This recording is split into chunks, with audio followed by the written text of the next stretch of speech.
덜덜 떨면서 커다란 저택문 안으로 들어갔을 때 저도 모르게 숨을 골랐어요. 진정하자. 결국 가족이 되려는 거잖아? 하고 저 자신을 달래보려 했지만 마음이 쉽게 가라앉지 않았어요. 평소보다 높은 굽의 구두를 신은지라 정원 아래 깔린 돌을 밟지 않으면 흙 속으로 굽이 자꾸 빠졌어요. 제가 휘청거리자 남자친구가 제 팔을 잡아주더라고요. 많이 긴장돼? 긴장되지 않은 척 하려고 무척이나 애를 썼는데 남자친구 눈에는 다 보였던 모양이에요. 아, 이렇게 큰 집은 오랜만이라. 오랜만? 아니야. 들어가자. 남자친구가 제 손을 꼭 잡아주더라고요. 이제 네 집이기도 해. 아무 걱정하지 마. 자기 부모님이 날 좋아하실까? 당연하지. 남자친구와의 결혼 허락을 받기 위해 예비 시댁에 온 길이었어요. 저는 듬직한 그의 손을 잡으며 집 안으로 들어갔어요. 그러자 가슴이 더 뛰기 시작했죠. 혹시 내 심장 소리 들려? 안 들려. 전혀. 귀엽다는 듯 저를 보며 웃는 남자친구 덕분에 긴장이 조금 풀리려던 그때였어요. 웅장한 거실 한가운데로 일하는 사람들이 서빙 트레이를 들고 분주하게 움직이고 있더라고요. 그런데 그때였어요. 그 사람들 가운데 낯익은 얼굴이 있었어요. 엄마 아빠 모시고 올게. 안에서 기다리고 계실 거야. 남자친구의 말이 잘 들리지 않을 정도로 제 시선은 그 한 사람을 향해 있었어요. 제가 계속 쳐다보니까 조금 뒤 그 사람도 저를 돌아보더라고요. 그리고 우리는 동시에 놀라고 말았죠. 언니? 놀라서 물었는데 언니가 자기 입 앞에 손가락을 갖다 대더니 쉿하고 입모양으로 말하더라고요. 그러더니 트레이를 들고 제 옆으로 왔어요. 그러나 마주서지 않고 지나쳐갈 것처럼 옆으로 서서 제 귀에 대고 소곤거렸죠. 진이야, 나 모른 척 해야 해. 자세한 이야기는 나중에 하자.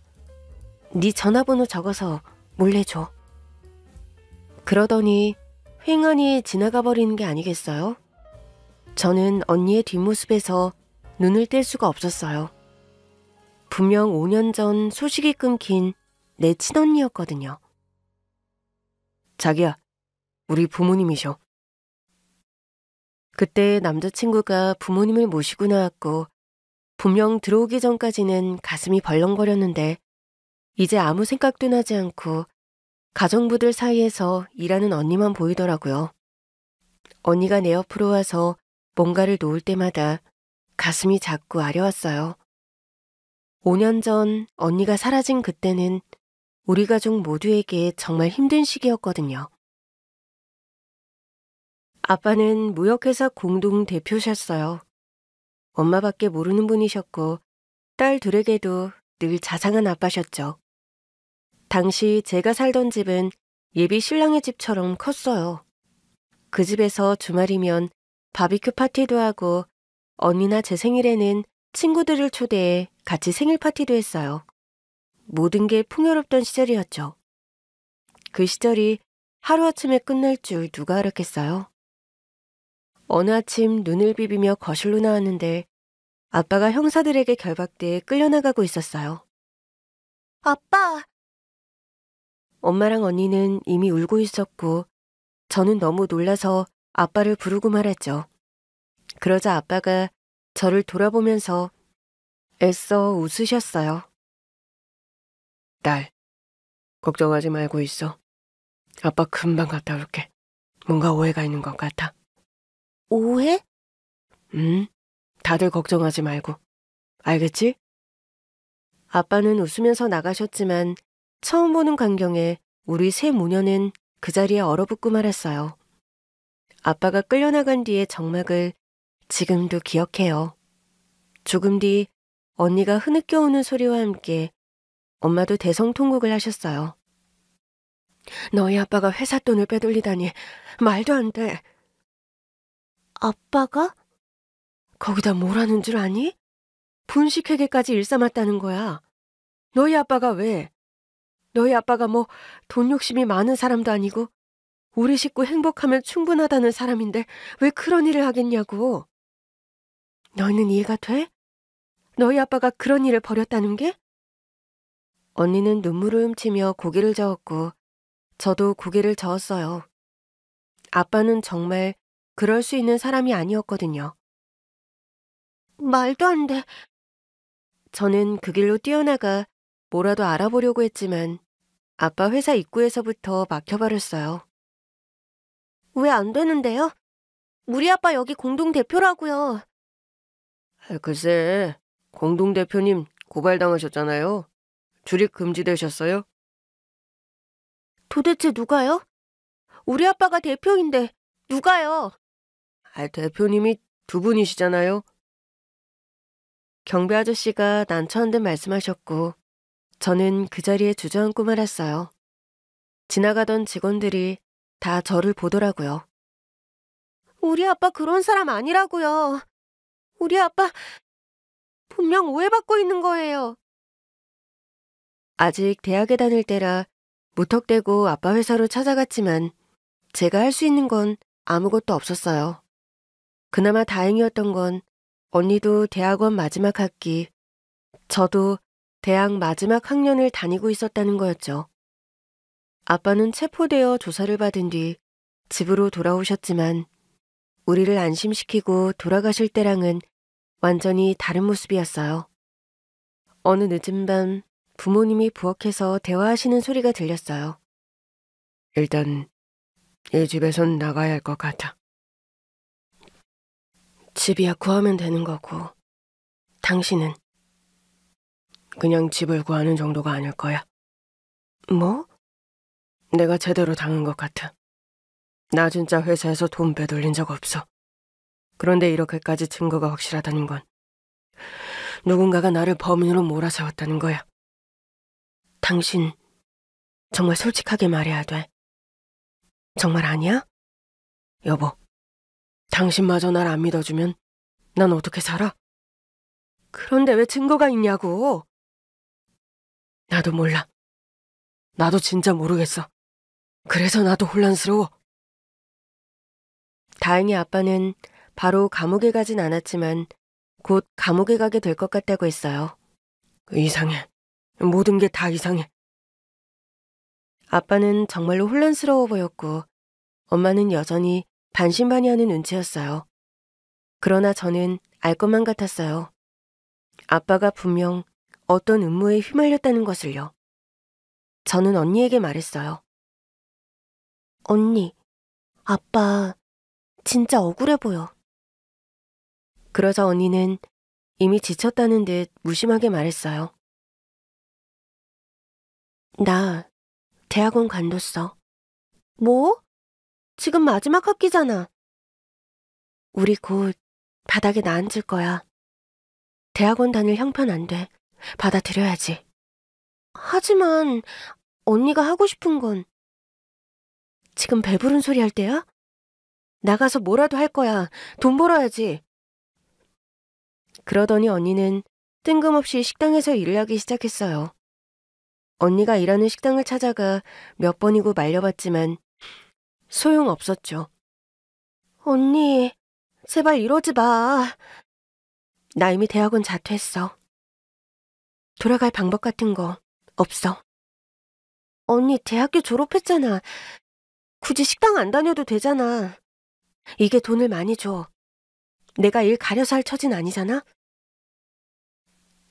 언니는 자꾸만 차가워졌고 저는 누구에게 답답한 마음을 털어놓아야 할지 알 수 없었어요. 그러던 어느 날이었죠. 우리 집은 낡은 빌라 월세집으로 바뀌었어요. 엄마도 뭐라도 하겠다면서 새 모녀가 일자리를 찾아 분주하게 움직이던 즈음이었죠. 그런데 갑자기 엄마한테 전화가 오더라고요. 학교 끝나고 아르바이트를 하던 저는 양해를 구하고 전화를 받았어요. 엄마, 왜? 어떡하면 좋니? 어? 네 아빠가? 네 아빠가? 그러면서 엄마가 또 통곡을 하더라고요. 저는 급히 언니에게 연락했지만 언니는 전화를 받지 않았어요. 병원으로 달려갔을 때 아빠는 이미 세상을 떠나신 후였어요. 엄마, 도대체 어떻게 된 거야? 엄마는 대답 없이 울기만 하셨고 정신없는 엄마 대신 집에 잠깐 들렀을 때였어요. 언니가 멍하니 바닥에 주저앉아 있더라고요. 언니, 왜 전화를 안 받아? 지금 아빠가... 알아. 어? 집에 오는데 동네 사람들이 모여있더라. 아빠가 옥상에서 스스로... 뭐? 알고 보니 아빠는 스스로 생을 마감하신 거였어요. 옥상에서 떨어지는 걸 본 동네 사람들이 수두룩했죠. 동네 사람들은 우리 세모녀를 재수없어 했고 지나갈 때마다 소금은 기본, 걸레밥물을 끼얹기도 했어요. 우리더러 그 빌라를 나가라는 건데 우리는 갈 데가 없었어요. 갑자기 아빠는 돌아가셨지 엄마도 그때부터 시름시름 앓기 시작했거든요. 하루는 밤늦게 집에 돌아왔더니 엄마가 쓰러져 있었어요. 놀라서 119를 불렀더니 동네 사람들이 또 혀를 차더라고요. 남편 가고 마누라까지 저렇게 된 모양이라면서요. 그러나 엄마는 돌아가신 게 아니었어요.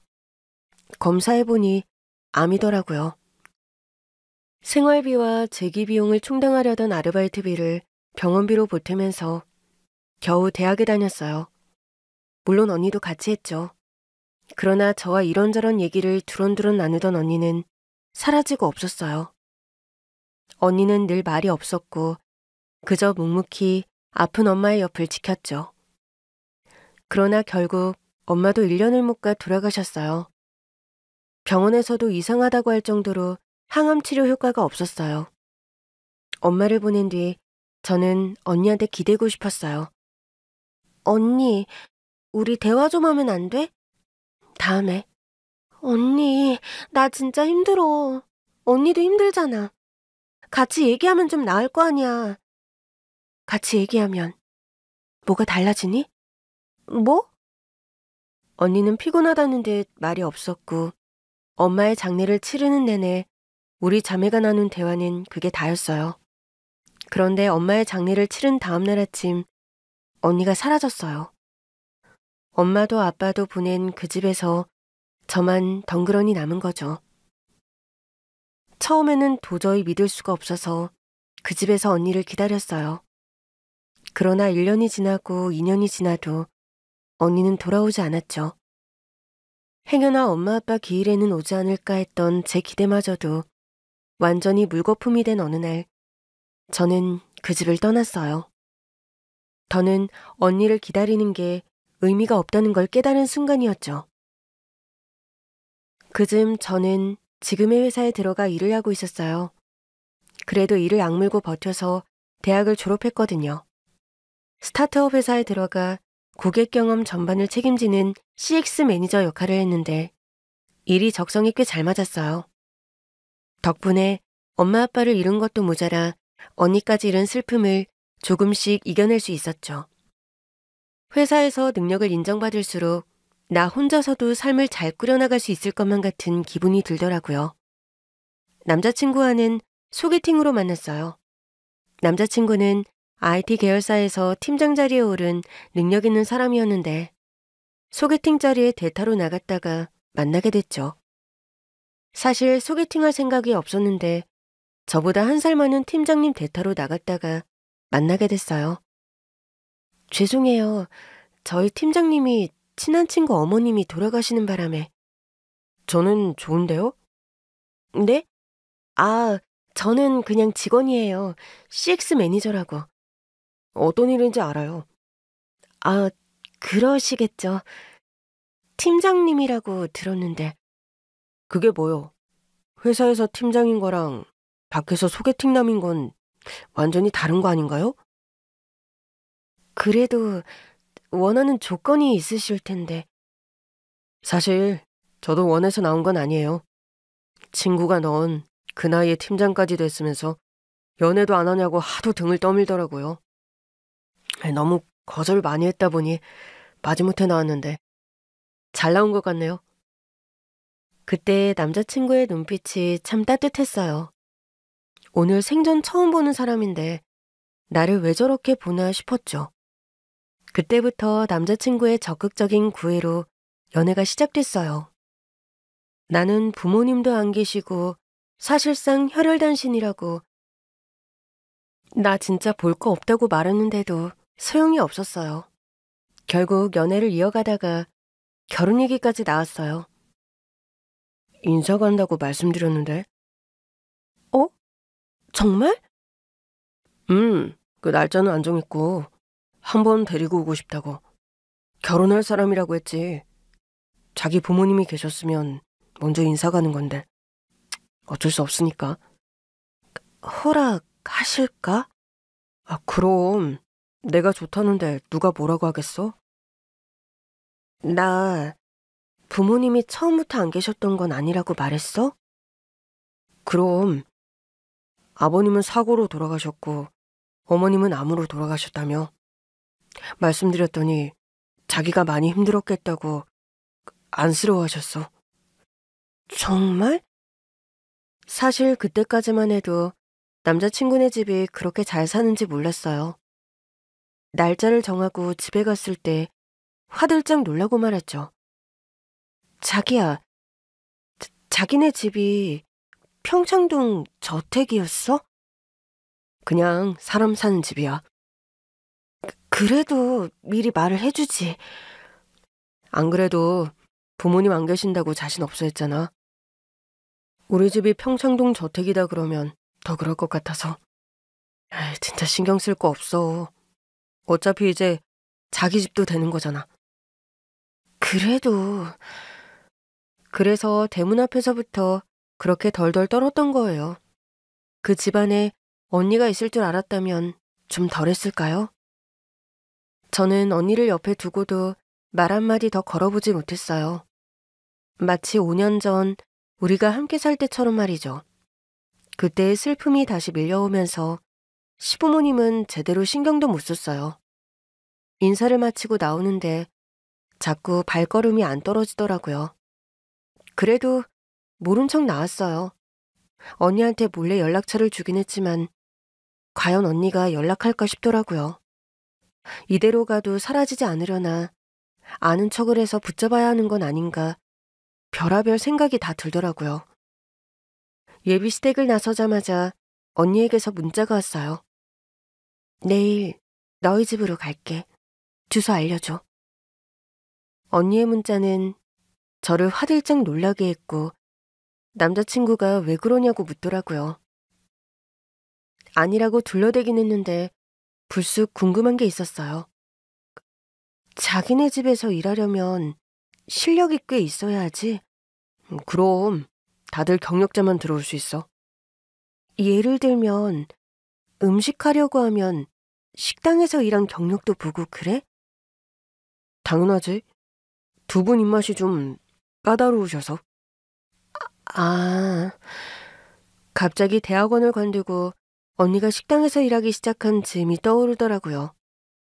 우연이었을까? 하는 의문과 함께 집으로 돌아왔어요. 분명 집 주소를 전송했는데 언니에게서 답이 없더라고요.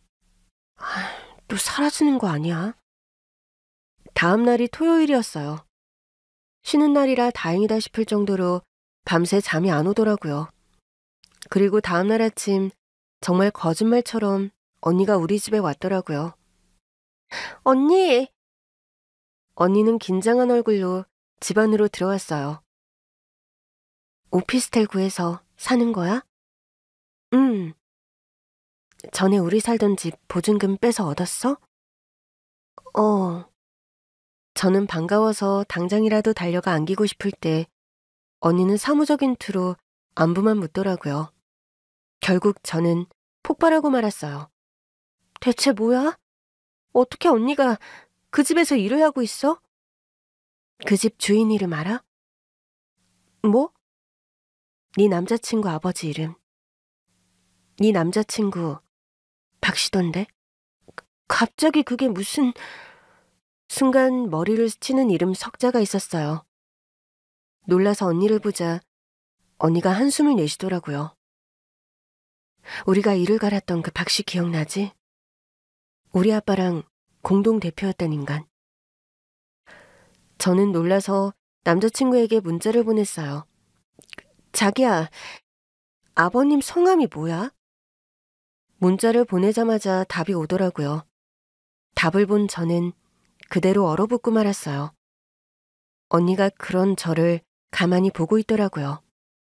저는 충격에 휩싸인 채 물었어요. 언니, 알고 들어간 거야? 그게 아니면 내가 왜 그 인간 집에서 가정부를 하고 있겠어? 언니, 나는 전혀 몰랐어. 그럴 수 있어. 뭐가 그럴 수 있어. 내가 그 인간 아들이랑 결혼하려고 했는데. 사람 좋은 게 죄는 아니잖아. 언니, 언니는 놀라지도 않았어? 응. 뭐? 네 사진 봤거든. 그 집 아들이랑 다정하게 찍은 사진. 네 남자친구가 엄마한테 보여준 적 있어. 그래서 우연히 봤어. 그런데도 나한테 연락을 안 했다고? 인사시키고 싶다고 하더라고.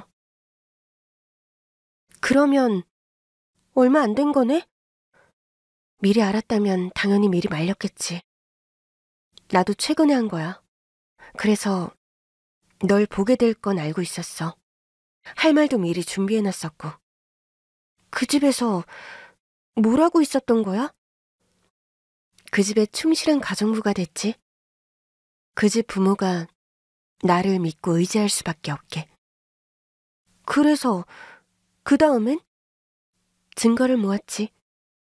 어? 내가 음식도 잘하고 똑똑해 보이니까 종종 심부름을 시키더라고. 덕분에 원하는 자료를 거의 다 모았어. 증거라면? 그 박 씨가 우리 아빠에게 모든 죄를 뒤집어 씌웠다는 증거. 우리 예상이 맞았던 거야? 응.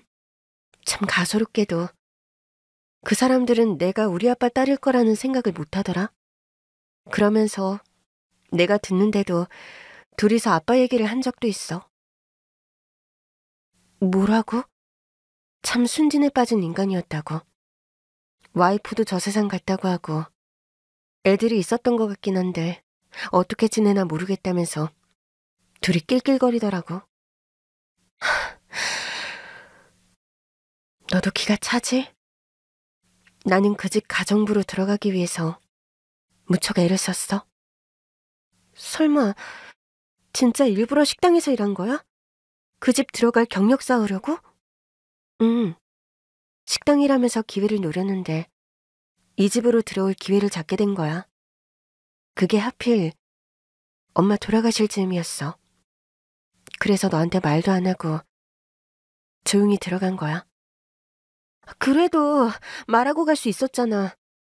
적어도 내가 언니가 어디서 뭐라고 사는지 정도는 알아도 됐던 거잖아. 내가 설마 비밀 유지도 못할까 봐? 아니, 네가 알면 너도 뛰어들까 봐. 뭐? 네 인생까지 갉아먹고 싶지 않았어. 너는 너대로 마음껏 살았으면 했어. 언니, 그게 무슨 의미인데. 언니는 아빠의 진실을 밝히느라 인생을 갈아놓았는데 나만 아무것도 모르고 그 집 아들이랑 결혼까지 하려고 했잖아. 그래서 왔어. 그것만큼은 막아야 하니까. 도대체 언제 나타나려고 한 거야? 이번에 이렇게 마주치지 않았으면 우리는 또 못 보는 거였어? 아니야. 내가 찾아갔을 거야. 너 어디서 일하는지도 다 알고 있었어. 단지 그 집 아들 예비 신부로 올 줄 몰랐던 거지. 다 알고 있었다고? 어떻게 모르겠니? 이제 이 세상에 핏줄이라곤 우리 둘뿐인데. 이 일에 네 인생까지 낭비하게 하고 싶지 않아서 떠난 거야. 나 혼자 다 하고 찾아가려고. 저는 울었어요. 진짜 왜 그래? 언니 혼자 얼마나 힘들었을 거야. 언니가 그제야 저를 안아주더라고요. 힘들었지. 근데 너도 힘들었잖아. 엄마 아빠를 잃은 것도 모자라 언니까지 잃은 기분이었을 테니까. 네가 더 힘들었을 거야. 그 생각하면서 버텼어. 내 동생을 이렇게까지 힘들게 하면서 하는 일인데 반드시 성공해야 한다. 그 생각뿐이었어. 언니, 미안해. 그런 줄도 모르고 언니를 미워했어. 이렇게 힘든데, 우리끼리 의지하고 살아야 하는데, 언니는 왜 저렇게 매정할까 싶었어. 머리가 복잡했어. 어떻게 해야 아빠의 억울함을 풀어줄 수 있을까? 고민하다가 대학원도 관두고 식당 일을 시작한 건데 엄마가 아팠잖아. 그때부터는 진짜 눈에 뵈는 게 없었어. 왜 이렇게 하늘이 우리를 괴롭히는 걸까? 잘 해내서 엄마한테도 보여주고 싶었는데 시간이 없을 수도 있겠다 싶더라고. 그래서 자꾸 말이 없어진 거야. 하늘이 너무 무심해서. 어떻게 우리한테 이렇게까지 하시나 해서. 언니, 마음도 몰라주고 미안해. 내가 더 미안해. 다 말하지 못한 것도 미안해. 우리 자매는 서로를 부둥켜 안고 한참을 울었어요. 그러다 언니가 불쑥 말했죠. 근데 어떡하지? 네 결혼. 뭘 어떡해. 그만둬야지. 너도 좋아서 만난 걸 텐데. 싫어. 그런 인간 아들이라고 하니까 한순간에 정 떨어졌어. 솔직히 인간적으로는 나쁘지 않은 사람인데 그 집 아들이니 분명 다 알고 있을 것 같아. 그렇겠지. 자기네 부모님이 어떻게 부를 축적했는지 웬만큼은 알겠지. 그 사람 우리 아빠 그렇게 만들고 회사 이름 바꿨잖아. 말이 좋아 이미지 쇄신이지. 위치까지 다 옮기고. 떳떳하지 않았을 테니까. 행여나 아빠 자식들이 찾아올까 봐 무서웠겠지. 무서웠으면서 이름도 몰랐나 보네? 그러니까 사실 나는 계명도 생각했는데 그럴 시간이 없어서 일단 들어왔거든. 가명을 쓰면 괜히 더 오해받을 것 같아서 그냥 실명으로 들어왔는데도 전혀 모르더라. 어이없어 진짜. 우리를 얼마나 하찮게 생각했으면. 그래도 다행이잖아. 덕분에 내가 증거를 다 모았으니까. 언니는 그간 많은 일을 해왔더라고요. 세탁물 틈에 끼워진 수상한 문서는 기본, 파사함에 버려진 영수증, 그 집 서재에서 발견한 USB 속에 있던 회사 내부 파일까지 증거를 꽤 모은 상태였어요. 저는 언니가 모은 증거 자료를 같이 봤어요. 잠깐, 이게 뭐야? 페이퍼 컴퍼니? 아빠가 횡령했다는 돈이 다 여기로 들어갔더라고. 그래놓고 우리 아빠가 분식 회계를 했다는 둥 헛소리를 했던 거야. 어이가 없네 진짜. 그리고 이거. 언니가 보여준 것은 박 씨의 뇌물 장부였어요. 이게 뭐야? 이거면 이제 그 인간도 제기는 못할 거야. 가능할까? 어떻게든 해봐야겠지? 우리 아빠만 당하고 끝날 순 없잖아.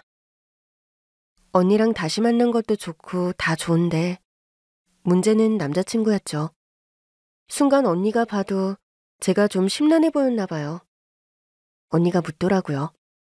힘들지? 하필 그 집 아들이랑 엮여서. 아니야. 그래도 해야지. 어떻게 이렇게 인연이 꼬이나 모르겠다. 악연도 인연인 건가? 나 할 거야. 언니가 지금껏 이걸 모으느라 고생한 걸 생각하면 내가 너무 철이 없었지. 어떻게든 할 거니까 걱정하지 마. 힘들면 말해. 응. 그렇게 저는 남자친구와 찍은 사진도 다 정리하고 연락도 받지 않았어요. 그러자 계속 문자가 오더라고요. 자기야, 왜 그래? 우리 집에 다녀온 뒤로 통 연락이 안 되네? 막상 다녀오고 나니까 마음이 심란해? 아니면 혹시 그날 우리 부모님이 뭐 실수하신 거 있어? 언니가 왜 그 집에 있는 줄도 모르고 그 부모와 태연하게 밥을 먹은 저 자신이 싫더라고요. 남자친구의 부모님은 잘못한 게 하나도 없었어요. 오히려 이상할 정도로 저한테 호의적이었죠. 돌아보니 거슬리는 말이 있었어요. 내가 우리 아들을 참 대견하게 생각해. 아버지가 부자인데도 우리 아들은 계열사 회사로 들어가서 자기가 하고 싶은 일을 하고 있지. 언젠가는 본사로 들어오겠지만 이 녀석 고집도 인정할 만해. 정직하게. 정직하게. 세상이라는 게 말이야. 사실 실력만으로는 안 되는 거거든. 그래서 나는 네 인생도 이해한단다. 네가 뭐 그렇게 살고 싶어서 살았겠니? 세상이 가만두지 않은 경우도 있어. 남자친구의 아버지, 즉 우리 아빠를 그렇게 만든 박 씨가 저를 보며 그랬어요. 네 인생이 불쌍하지만 인생이 뜻대로 되는 건 아니다. 그 말이 꼭 우리 아빠를 떠올리며 한 말 같아서 소름 끼치더라고요. 며칠의 고민 끝에 남자친구에게 문자를 보냈어요. 만나자고 했더니 남자친구도 그러자고 하더라고요. 약속 장소로 가려던 그때였죠. 언니에게서 전화가 왔어요. 진이야, 아닌 것 같아. 언니, 갑자기 그게 무슨 소리야? 네 남자친구는 아무 상관도 없는 것 같다고. 뭐? 분명 아무것도 몰라. 자기 아빠 회사에 있었던 일도 전혀 모르더라고. 그때 그 친구는 해외에 나가 있었대. 아들은 외국에 보내놓고 그 일을 벌였던 거야. 뭐? 어떡하지? 그렇다고 그 사람이랑 진짜 결혼할 수는 없는 거잖아. 그렇다고 그 부모랑 같은 취급을 하면서 헤어질 수도 없는 거잖아. 이 집에서는 식장 얘기까지 나오던데. 언니, 갑자기 왜 그래? 행여 그 사람이 아무것도 몰랐다고 해도 그 사람 박씨 아들이야. 우리 집안 원수의 아들이라고. 자식이 무슨 죄야? 언니, 우리도 자식이잖아. 언니, 지금 하고 싶은 말이 뭐야? 그 회사 지분의 40%가 네 남자친구 거야. 뭐? 자칫 우리가 신고하면 네 남자친구까지 공범으로 몰릴 수 있어. 순간 머릿속이 새하얘졌어요. 아무것도 모르는데 공범이 된다고? 우리 이 사실을 네 남자친구한테 공유해야 할 것 같아. 언니, 말도 안 돼. 그러다 언니가 지금껏 준비한 게 다 물거품이 될 수도 있어. 원본은 어차피 내가 다 갖고 있고 알려줬다가 그 사람이 자기 부모님한테 말하기라도 하면? 설마 언니 지금껏 힘들게 증거 모아놓고도 그런 말이 나와? 그 사람 박씨 아들이야. 하지만 그러다 아무것도 모르는 사람까지 죗값을 치르게 될 수도 있어. 박씨 아들은 죄지 뭐. 그런 뒤 전화를 끊었는데 눈물이 나는 겁니다. 뭘 어떻게 해야 할지 모르겠더라고요. 1시간 뒤 저는 남자친구와 약속한 장소에 나가 있었어요. 남자친구가 허겁지겁 뛰어들어오더라고요. 먼저 와 있었네? 내가 먼저 와서 기다리려고 했는데. 괜찮아. 나 며칠 휴가 썼거든. 집에서 쉬다 보니 먼저 나오게 된 것뿐이야. 아... 남자친구는 이내 제가 평소와 다르게 싸늘하게 군다는 걸 눈치챈 것 같았어요. 우리 집 보고 와서 마음이 복잡해진 거야? 시점은 그렇네. 우리 집 그냥 평범한 집이야. 아니, 자기 집 평범한 집 아니야. 갑자기 왜 그래? 그날 인사 마치고 갈 때만 해도 괜찮았잖아. 아니, 그때도 안 괜찮았어. 뭐? 자기 집에서 생각지도 못한 사람을 마주했거든. 누구? 우리 아버지를 저 세상 가게 만든 사람. 자기야, 그게 무슨 소리야?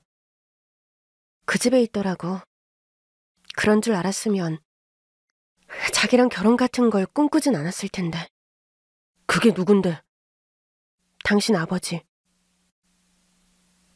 뭐? 5년 전 우리 아빠를 회사 돈 횡령했다, 분식회계했다면서 몰아갔었어. 말했잖아. 당신 집 평범하지 않다고. 공동대표였던 우리 아빠한테 모든 죄를 뒤집어 씌우고 지금처럼 사는 거야. 그게 평범한 거야? 우리 아버지가 그랬다고? 자기는 외국에 나가 있었더라. 그래서 몰랐을 수는 있어. 근데 내가 알게 된 이상 이 결혼을 진행하긴 어려워. 맞아. 5년 전이면 부모님이 갑자기 외국에서 1년 정도 있다 오라고 하셨어. 싫다고 했는데도 거의 억지로 출국했었지. 그러고 나서 돌아왔는데 회사 위치랑 사명이 바뀌어 있었어. 그래. 우리 아빠한테 다 뒤집어 씌우고 도망치듯 사명도 바꾸고 위치도 바꿨더라. 우리 아버지가? 응. 저는 숨을 고른 뒤 말을 이어갔어요. 우리는 가만히 있지 않을 거야. 그걸 왜 이제야 말하는데? 이것도 복수야? 너를 사랑하는 나까지 상처 주는 거? 아니야. 나도 당신 집에 가기 전까진 몰랐다고 했잖아. 내가 무심하고 어리석었던 거지. 어떻게 그 사람 이름 석자를 잊고 살았지? 아빠가 스스로 생을 마감하시고 엄마까지 암으로 돌아가시면서 정신을 놨던 것 같아. 언니까지 연락 두절되고 나니까 혼자 살아남아야 한다는 위기감만 있었어. 아버님이 사고로 돌아가신 게 아니었네? 응. 차마 사실대로 말 못했어. 누가 들어도 충격적인 얘기잖아. 그게 다 사실이라면 미안해. 자기한테 사과 듣자고 보자고 한 거 아니야. 내가 원하는 건 자기를 보호하는 거야. 그게 무슨... 주식 40% 갖고 있다며? 자기도 공범으로 몰릴 수 있어. 지금 그걸 걱정해서 나한테 말해주는 거라고? 자기는 아무것도 몰랐잖아. 아니야? 그렇긴 하지만 아버지 잘못이고 아버지 회사에서 일어난 일이라면 나도 무관하진 않지. 같이 책임을 진다고 해서 이상할 것도 없고. 나는 안 돼. 뭐? 비록 원수의 아들이지만 내가 아무것도 모르고 사랑했던 사람이니까. 그 마음이 남아있는 걸 어떡해. 그러니 자기는 보호하고 싶어. 어떻게? 자료 공유할 테니까 그거 들고 경찰서로 가. 내가? 응. 저는 노트북을 꺼내 남자친구 앞에 놨어요. 그게 다 자료야. 우리 측 자료는 충분해. 이대로 고소하면 자기까지 걸려들 수 있어. 그러니까 이게 정말 우리 아버지가 다 하신 거라고? 응. 남자친구는 충격에 빠진 듯 했어요. 언니 말대로 아무것도 모르고 있었던 게 맞는 것 같더라고요. 남자친구는 손까지 덜덜 떨며 남은 자료를 다 확인했어요. 그러더니 한숨을 내쉬더라고요. 나는 못 빠져나가겠어. 뭐? 나도 아버지 돈으로 먹고 살았잖아. 스스로 IT 계열사로 들어가서 일했잖아. 그래도 나도 결국 그 혜택을 다 본 거잖아. 나도 우리 아빠가 공동대표로 있을 땐 혜택 보고 살았어. 어떻게 두 분이 공동대표셨지? 이제야 기억나. 외국 나갔다가 돌아왔을 때 사명도 바뀌고 회사 위치도 바뀌어서 물어본 적 있었어. 공동 대표님 이름은 왜 없냐고. 그랬더니 관두셨다고 했거든. 문제가 좀 있었다면서. 그때도 알아볼걸. 내가 했으면 이 모든 자료도 더 빨리 찾아냈을 텐데. 근데 자기는 이걸 어떻게 다 모은 거야? 이건 우리 집에 살지 않고는 못하는 건데. 그런데 그때였어요. 남자친구가 놀란 눈으로 저를 보더라고요. 혹시 그분이야? 뭐? 우리 집 가사 도우미 중에 낯이 익다 싶은 사람이 있었어. 자기를 만난 뒤로 한 번씩 자기 꽤 닮았다고 생각했거든. 그걸 느꼈었다고? 그래서 자꾸 먼저 인사도 건네게 되고 그랬었어. 혹시 그분이야? 몰라도 돼. 설마 내가 알고 가서 어떻게 할까봐? 언니 오늘 관둔댔어. 소용없을 거야. 자기야, 설마 내가 원수의 아들인 걸 알고도 날 구하겠다는 자기한테 나쁜 짓을 하겠어? 아무도 못 믿어. 그냥 자기가 택할 수 있는 건 딱 하나야. 내가 공유하는 자료를 들고 내부 고발자가 돼서 빠져나가는 방법. 내부 고발자? 자기가 이 사실을 발견했다고 선수를 쳐야 자기 아버지랑 공범이 아니라는 게 증명될 거 아니야. 내가 그래도 될까? 왜? 아버지 회사라서? 아니, 나도 빠져나갈 자격은 없다는 생각이 자꾸 들어서. 나를 위해서 그렇게 해줘. 뭐? 우리 언니를 위해서도. 남자친구 눈이 휘둥그레지더라고요. 그분이 언니야? 혹시 5년 전에 연락이 끊겼다던 그분? 내가 언니 얘기를 한 적이 있어? 술에 취해서 언니 보고 싶다고. 부모님도 다 돌아가셨는데 언니까지 없으니까 진짜 천에 고아된 것 같다고 울었어. 말한지 몰랐어. 그때 결심했거든. 내가 이 사람의 가족이 되어주고 싶다고. 자기 진심 알아. 그러니까 내 말대로 해. 제발 빠져나가. 그래야 내 사랑까지 적게 한 우리 언니도 마음이 좀 편할 거야. 나도 마찬가지고. 자기까지 공범 취급받는 건 내 자존심도 상하니까. 내가 선택한 남자가 원수의 아들인데 한통속이었다면 진짜 괴로울 것 같거든. 한통속 아니야. 안다고. 그러니까 내부 고발하라고. 나랑 언니도 할 거야. 우리의 타이밍이 중요해. 동시에 하자. 동시에? 우리는 우리대로 바로 잡아야 하고 자기는 이 일에서 빠져야 하니까 그게 가장 좋을 것 같아. 언니도 아셔? 언니 아이디어야. 정말?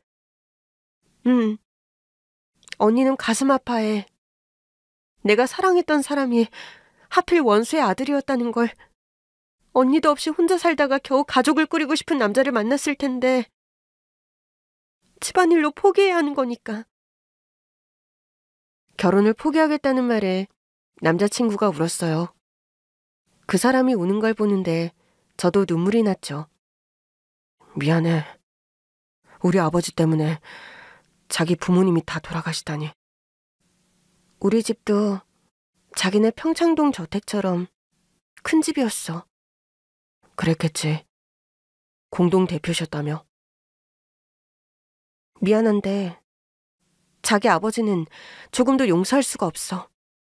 그런데도 난 용서해준다고? 그래도 고맙게 생각해. 자기 아버지랑 한패가 아니었던 거. 만약 그랬다면 나는 진짜 회생 불가였을 거야. 겨우 집안 망하고 가족 잃은 슬픔을 소화해가고 있었는데 자기까지 한통속이었다면 괴로웠겠지. 남자친구는 생각해보겠다고 하고 돌아갔어요. 집에 돌아왔더니 언니가 와 있더라고요. 짐은 다 챙겨왔어? 너는? 얘기는 잘 됐고? 생각해보겠대. 저러다 자기 부모한테 폭로라도 하면 어쩌지? 제가 멍하니 묻자 언니가 와서 안아주더라고요. 아닌 거 알잖아. 알면서 못된 말 하지 마. 네 남자친구 안 그럴 거야. 어떻게 알아? 박씨 아들인데. 나는 지금도 내가 이해가 안 돼. 어떻게 박씨 아들을 사랑할 수가 있지? 자책하지 마. 너희 둘은 그저 서로를 사랑한 것뿐이야. 사랑은 무슨? 언니 혼자 고생하는 줄도 모르고. 제발 네 남자친구가 자기를 보호하는 선택을 했으면 좋겠어. 지금도 이렇게 아픈데 안 그러면 내 동생이 어떻게 견뎌? 지금 그 사람이 문제야? 언니는 언니만 생각해. 남의 집 가정부로 보낸 시간이 아깝다. 생각보다 괜찮았어. 비록 그 인간들 얼굴 볼 때마다 이가 갈리긴 했어도 돈은 꽤 잘 벌었거든. 거기 상주하면서 돈 쓸 일도 없었고 다 모으기만 했지. 그만큼 아무것도 못 누리고 살았다는 거잖아. 하긴 누릴 시간이나 있었겠어? 틈틈이 증거 모으느라 혈안이 돼 있었겠지. 맞아. 그랬지. 나만 철없었어. 네가 뭐가 철이 없어. 이 세상에 혼자 달랑 남겨진 채 얼마나 애를 썼겠어. 나는 연애도 했잖아. 연애가 잘못이야? 아무 잘못 없어. 언니, 나 이제 아무것도 모르겠어. 남자친구 때문에 마음이 복잡해서 그래. 우리가 하려는 일은 분명해. 그 뒤엔 행복해지자. 나는 언니가 행복했으면 좋겠어. 같이 행복해질 거야. 다음날 남자친구에게서 연락이 왔어요. 서버 관리자 비밀번호 줄게. 뭐? 아버지 회사 말이야. 내가 갖고 있거든. 자기, 지금 뭐 하는 거야? 생각해봤어. 내가 할 수 있는 게 뭐가 있을까? 아무리 생각해도 자기가 원하는 대로 해주는 것 외에는 내가 선택할 수 있는 건 없겠더라고. 그래서 증거 보태주려고. 자기야. 나 진심이야. 서버 들어가서 필요한 자료 더 받아. 나도 이미 발견한 게 여러 개 있어. 이게 또 있어야 나도 내부 고발할 때 내가 자료를 찾았다는 걸 입증하지. 아, 그렇네. 이제부터는 나도 끼워줘. 나도 같이 할게. 자기, 진심이야? 남자친구는 자기만 위험에서 빠지는 정도가 아니라 언니와 나의 복수까지 돕겠다고 했어요. 그렇게 갚을게. 내가 자기한테 해줄 수 있는 유일한 일이 그거라면 해줄 거야. 남자친구의 사랑에 눈물이 났어요. 이런 사랑과 끝이라는 게 더 가슴 아팠고요. 그러니까 시간이 오래 걸려도 좋으니까 나 아예 제외 안 하면 안 돼? 뭐? 나는 평생 기다릴 수 있어. 정말이야? 아, 말도 안 되는 소리 하지 마. 우리가 어떻게 원수 집안이잖아. 나는 아니라며. 자기랑 언니가 예외로 해준 거잖아. 아무리 그래도 자기가 하라는 대로 다 할게. 일단은 이 문제부터 해결하자. 언니랑 저는 남자친구 덕분에 서버의 관리자로 들어갈 수 있었고 언니는 그간 궁금했지만 찾지 못한 자료를 전부 찾아냈어요. 이건 네 남자친구가 고발할 때 쓰면 되겠다. 그런데 언니는 왜 받는 거야? 혹시 모르잖아. 그래도 박씨 아들인데 우리 뒤통수 칠 수도 있는 거고. 뭐? 언제는 안 그럴 거라더니? 그거야. 네가 마음이 아플까 봐. 그래도 서버 관리자 비밀번호까지 주는 거 보면 믿을만 한 것 같네? 이제 결전의 날만 남은 거네? 결전의 날. 남자친구는 내부 고발을 진행했고 언니랑 저도 동시에 제보를 진행했어요. 얼마 후 수사팀이 꾸려졌다는 소식을 들었죠. 순식간에 기사는 박신의 회사 압수수색, 자택 압수수색 등으로 뒤덮였어요. 그때마다 남자친구가 걱정됐지만 따로 연락은 하지 못했어요. 그렇게 우리 관계도 끝났다는 걸 우리 둘 다 알고 있었으니까요. 제가 할 수 있는 일은 언니랑 그저 멀리서 그 집 일가가 무너지는 걸 지켜보는 것뿐이었죠. 그런데 참 이상하게도 단지 원수의 몰락으로 보이지 않고 전 남자친구가 받을 상처까지 제 가슴을 후비더라고요. 기분 괜찮아? 언니는 종종 제 기분을 물었고 저는 고개를 저었어요. 처음에는 적기만 했는데 시간이 지나면서 점차 고개를 끄덕일 수 있게 됐어요. 특히 박 씨가 TV 화면에 굳은 얼굴로 인터뷰를 당할 때는 더더욱이요. 그 800억 횡령 사실 인정하십니까? 그 5년 전 공동대표에서 모든 혐의를 뒤집어 씌워 그분을 사지로 몰아넣은 것도 인정하시나요? 박 씨는 입을 굳게 다문 채 자리를 떠났고 언니랑 저는 캔맥주를 부딪히며 우리의 승리를 자축했어요. 드디어 성공이네. 아니, 아직 멀었을걸? 아직 멀었다고? 처음엔 언니의 말이 어리둥절했는데 시간이 가면서 무슨 소린지 알겠더라고요. 박신의 일가는 점차 그 아내와 처가까지 연루되어 더 완벽하게 무너졌어요. 수사 과정에서 추가 혐의가 나온 건데 처가가 안 좋은 일을 많이 했더라고요. 언니가 의미심장하게 말했던 게 기억나서 물었죠. 언니, 혹시 알고 있었어? 저 집 처가도 문제 있다는 거? 대충은? 근데 왜 그 건은 안 건드렸어? 어차피 수사하다 보면 다 나올 것 같아서. 박 씨가 횡령한 자금 중 일부가 처가로 들어가기도 했고 결국 다 연루된 거니까. 와, 우리 언니 똑똑하다. 이제라도 대학원에 다시 가는 건 어때? 맘 같아선 그러고 싶지만 하필 마지막 학기에 자퇴해서. 도대체 왜 그랬어? 그냥 휴학할 수도 있었잖아. 그렇게 하면 자꾸 뒤를 돌아볼 것 같아서. 이 일이 이보다 더 오래 걸릴 줄 알기도 했고.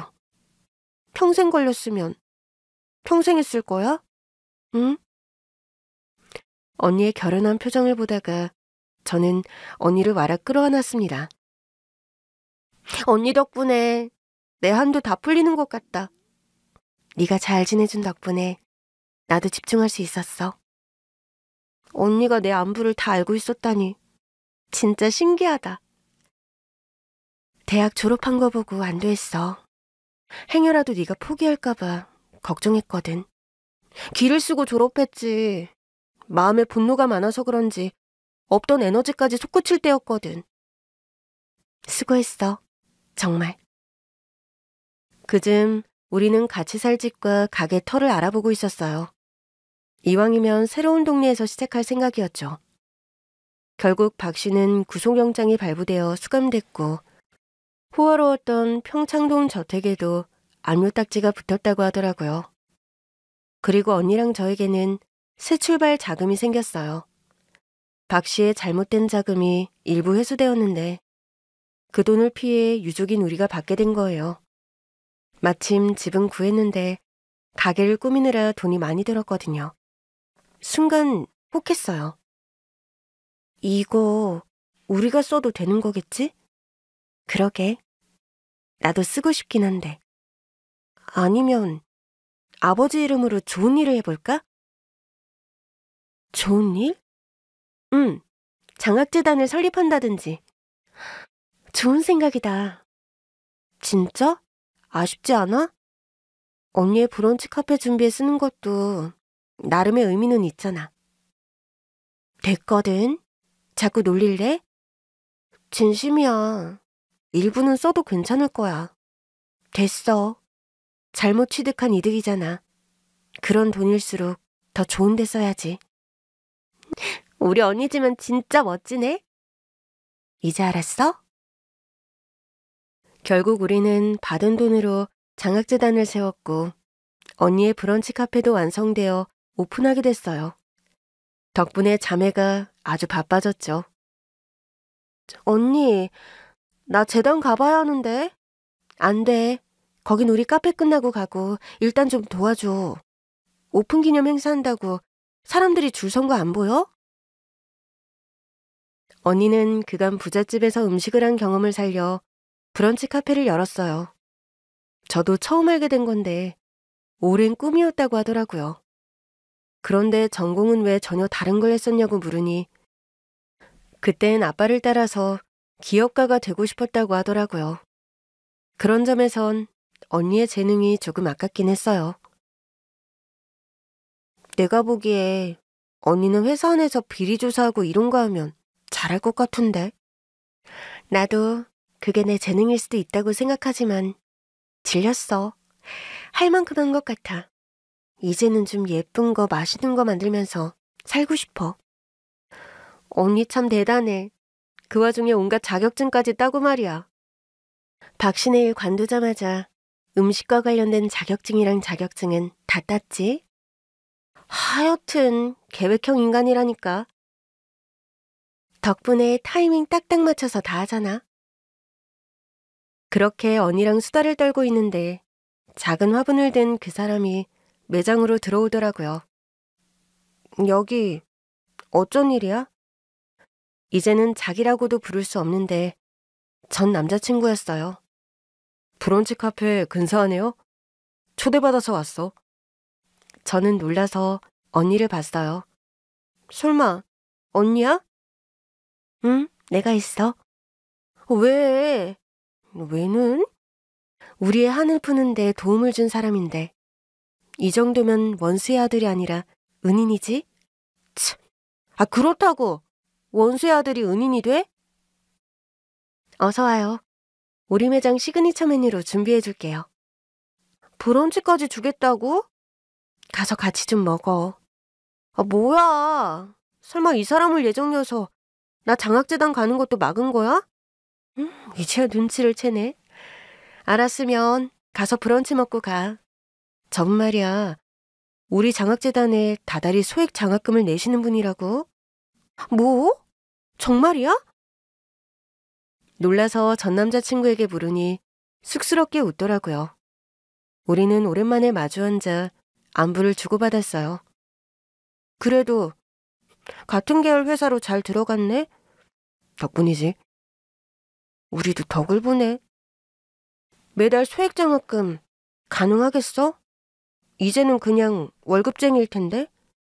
속지 않은 마음으로 뭐든 하고 싶어. 우리가 밉진 않아? 자기네 집을 풍비박산 냈잖아.